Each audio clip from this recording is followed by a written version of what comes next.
Hey guys, welcome to Best in Beauty for the month of November.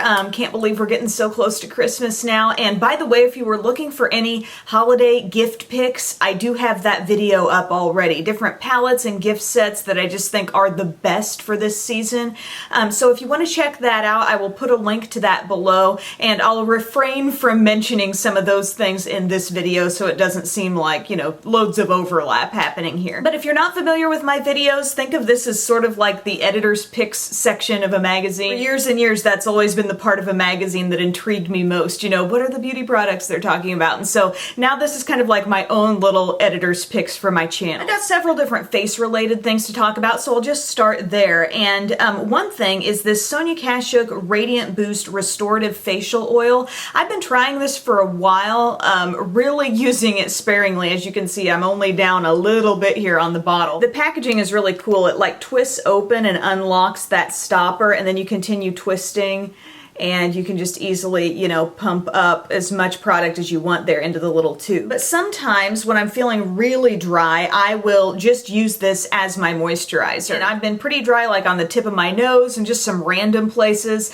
And so this seems to tackle that really well and have some lasting hydration throughout the day. But then other times I'll use a more lightweight moisturizer and actually mix a drop or two of this with my foundations that are really full coverage, but consequently a little more drying, and this gives them that little boost of hydration. And it actually says on the bottle, apply over clean skin or add a drop to boost your moisturizer or foundation. So we're talking Estee Lauder Double Wear, even the Max Cover Estee Lauder Double Wear. When I want to use that, I just add a little bit of this to it. And it's kind of nice because it's not adding any shimmer to those products. It's not making them like glowy because they've got flecks of sparkle, but it does give the complexion a little bit more of a fresh look just to have that bit of moisture. So that might just be an idea with any oils that you have. If you've already got the argan oil or the maracuja oil, you know, you can mix that in with your foundations and make them a little more hydrated. And I'm not necessarily convinced that this facial oil is above and beyond like every other oil that I've tried, you know, but it just has been what I've been using right now, and it seems to be working really well and not getting too heavy on my skin. So that's the kind of product I'll use when I feel like mixing and, you know, trying something a little different. But a quick go-to thing that's definitely a rediscovered love of my collection is this IT Cosmetics CC cream. And I know I used this in my IT Cosmetics One Brand tutorial, and I'm really liking it now that my melasma has faded so much up here that I really don't require as much coverage to cover that up. Don't get me wrong, there still are some remnants there as it continues to fade, but putting this all over, this has really good coverage and it has the moisture. This time of year, it's a really nice thing to just slap on, and sometimes it can be, you know, that 2-in-1 moisturizer coverage step, or sometimes I'll even wear a light moisturizer underneath this also. But for a CC BB type product, I've really criticized some of those over time, and this has been really nice because it actually delivers from a coverage standpoint. It's a very foundation-like coverage. I like the packaging too. It's kind of like a squeezy tube, but it also has a pump on it. So I've just really been enjoying that, and I think after doing that One Brand tutorial, I sort of set it aside, didn't grab for it much, and now I'm finding that when I want to do a really quick look, this is a great thing to throw on along with some concealer. So that's what I've got on today. And another rediscovered thing that just so happens to be IT Cosmetics is the My Sculpted Face palette. And the reason why I grabbed this out was because I noticed the Anastasia contouring palette that's really seems to be very popular. That was in stock on Ulta's website, and I was really thinking about getting it. And then I was like, you know what? You've already got a contouring palette, and it's a really good one, and you loved it for years. Why are you not using it anymore? So that was my little mental dialogue on that, and this is what it looks like.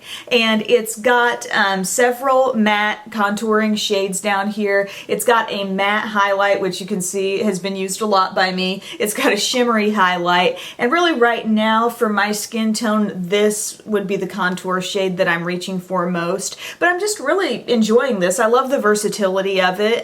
This can easily be a matte eyeshadow palette as well, and so it's just kind of nice to have it back in the rotation and sort of be inspired by something new and then realize, oh, I already have something similar to that. Oh, another thing I wanted to mention though, along with all the foundation related stuff, and you may have seen this in my video where, what was it? I was talking about my favorite drugstore brushes and I did a tutorial, and it's this Real Techniques buffing brush, and I'm pretty sure this one unfortunately is not available on its own. Please correct me if I'm wrong, but I think you have to get this alongside a few other face brushes. But this is a really, really great foundation brush, and I've just been using it all the time. I'm using it with anytime I'll maybe take this oil and mix it with another foundation, and by the way, I'll just do that kind of on my hand and then sort of patch it around on my face like I always do. Use this brush to blend it in. I even like this brush with the IT Cosmetics CC cream. You know, it's really dense, soft. If you're familiar with the Real Techniques brushes, I mean, you know they're really nice quality and just really, really thick with bristles. It can kind of spread out and really cover some of that surface area on your skin and be a really nice way to just buff in product. I could see this being good for like a powder foundation too,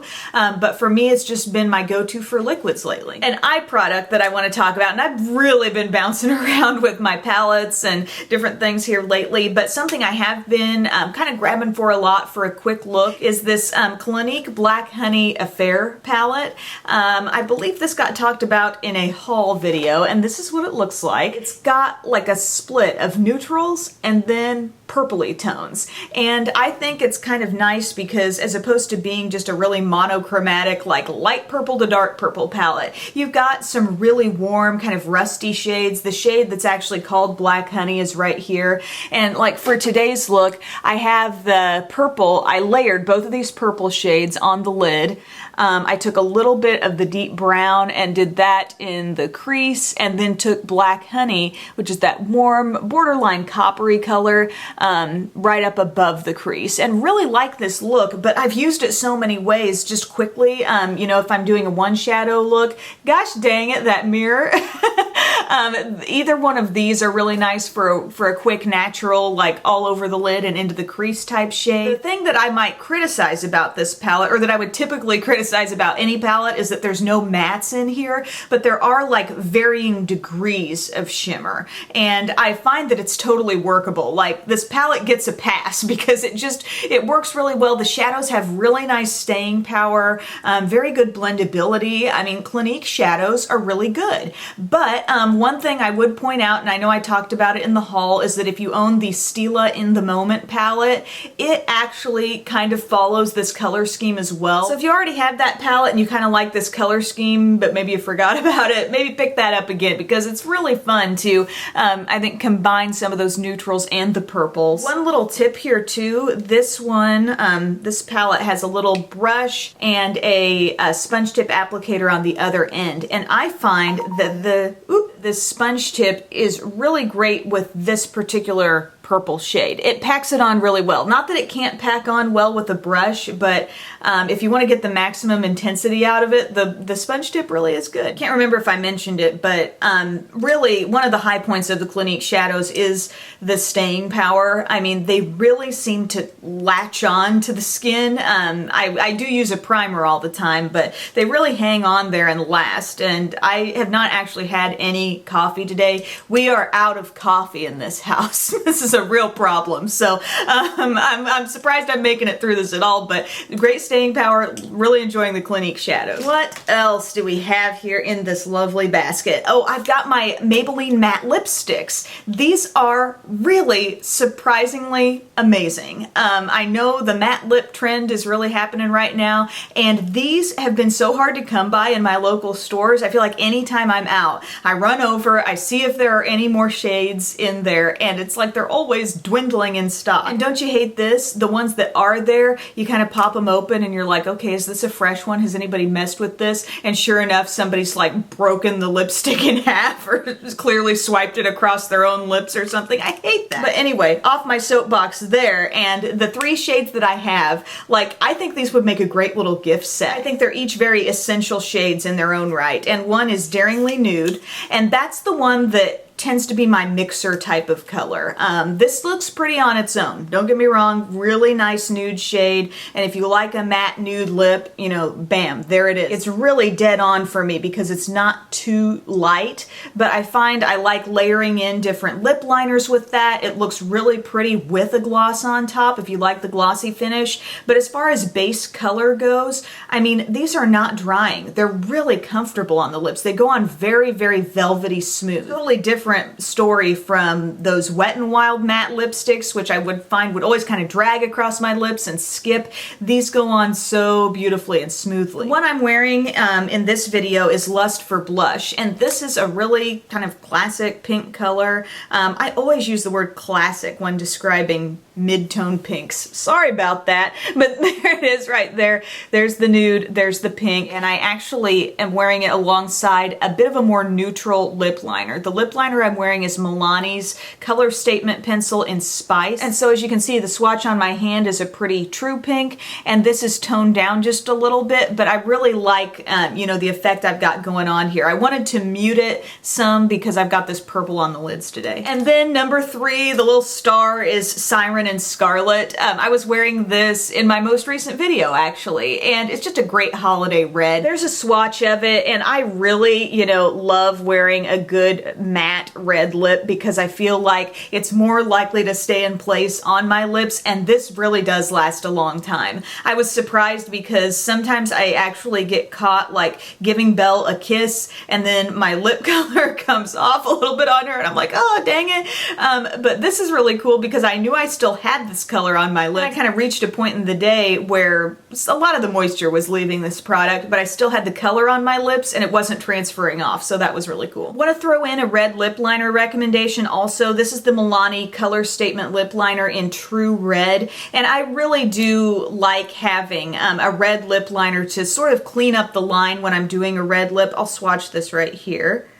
It works great with this particular lipstick. You can see the shades are really, really close. But even if I'm just applying a red lipstick straight from the tube, you know, feeling risky, just whipping out that bright lipstick, applying it all over, a red lip liner could be nice to really just quickly perfect, you know, your Cupid's bow area or around here. You know, sometimes things get a little sloppy. So it's just nice to have that shade that really closely coordinates with most of my red lips, and so this would be a good one to have. This whole color statement line, like I said, Spice is the one that I worked in today, but I do think, you know, when you're working with reds, a lip liner is really essential. Those are some of the things I've been especially digging over the past month or so, so thank you guys so much for watching these videos. Also, I wanted to let you know that over on my vlog channel, yes, the vlog channel, things are happening there again. I did a 2.5 month postpartum update there, so just a big baby update, you know, talking about Belle and also me and just the changes that a baby has brought in our lives over this time. I really covered a lot of things, mostly things that people sort of requested that I bring up, stuff like weight loss,